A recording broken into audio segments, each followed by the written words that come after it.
The Unseen Scars, Britain's Legacy of Slavery and the Growing Call for Reparations. The transatlantic slave trade, a brutal chapter in human history, continues to cast a long shadow, its impact reverberating through generations. Yet, a startling revelation emerges from a recent survey. A vast majority of Britons remain profoundly unaware of the true scale and enduring legacy of this horrific practice and its subsequent colonial exploitation. This ignorance, highlighted by a poll commissioned by the Repair Campaign in collaboration with CARICOM, underscores the urgent need for a more thorough and honest reckoning with Britain's past. The survey, conducted on a representative sample of over 2,000 UK residents, paints a stark picture of widespread historical amnesia. A staggering 85% of respondents were unaware that British enslavers forcibly transported over 3 million people from Africa to the Caribbean, a figure that dwarfs the popular understanding of the trade's magnitude.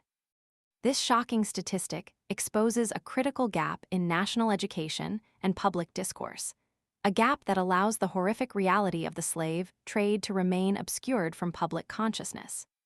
This lack of awareness extends beyond the sheer number of victims, the duration of the trade, and the period during which UK taxpayers were effectively subsidizing the enslavers through post-abolition compensation schemes, remain largely unknown to the British public. This sustained financial support for the very system that profited from human suffering further underscores the depth of the moral debt owed. The survey didn't only reveal widespread ignorance, it also unveiled a significant shift in public opinion regarding reparations.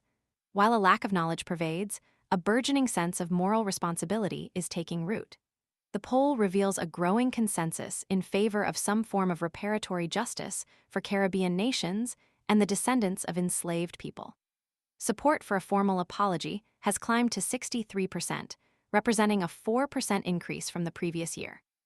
Even more significantly, support for financial reparations has also risen, with 40% of respondents now expressing their belief that such reparations are necessary. This marks a substantial leap forward in public consciousness, signaling a growing recognition of the enduring injustices perpetrated through the transatlantic slave trade. Crucially, the overwhelming majority, 90%, of those who support financial reparations advocate for their allocation to vital long-term projects in the Caribbean. These funds, they suggest, should be directed toward transformative initiatives in education, healthcare, and infrastructure development. This focus on sustainable, community-focused initiatives showcases a sophisticated understanding of the ongoing needs of the communities most directly impacted by the legacy of slavery. It emphasizes the desire not merely for symbolic gestures, but for concrete actions that can address the systemic inequalities that continue to plague these nations. The political landscape, however, presents a more complex picture. The current Labour government has publicly stated that it will not provide direct cash reparations. Yet, it has concurrently committed to working with Caribbean partners on various collaborative initiatives, focusing on areas such as security, economic growth, and climate change resilience. This approach, while seemingly less confrontational than direct financial compensation, nonetheless highlights the need for continued dialogue and sustained cooperation to address the multifaceted challenges arising from the legacy of slavery. This dual approach emphasizes the long-term commitment, though financial action continues to be a significant area of contention and a cause for significant ongoing debate and pressure. The absence of a formal apology from the UK government remains a significant obstacle to reconciliation. This silence is all the more striking given the increasing international consensus on the need for reparatory justice. As pointed out by activists, such as Name of Activist who made this statement if available, the government's reluctance to acknowledge its historical responsibility is not only morally reprehensible, but also risks jeopardizing the UK's international relations. A refusal to engage in meaningful dialogue risks alienating a large segment of the global community that has united behind the call for reparative justice. The continuing lack of a formal apology sends a powerful message and is perceived by many as indicative of an unwillingness to fully engage with and address the devastating legacy of slavery. The Repair Campaign's founder, Denise O'Brien, aptly summarizes the findings of the survey, noting the heartening increase in public support for reparations and an apology while simultaneously highlighting the alarming depth of historical ignorance among Britons.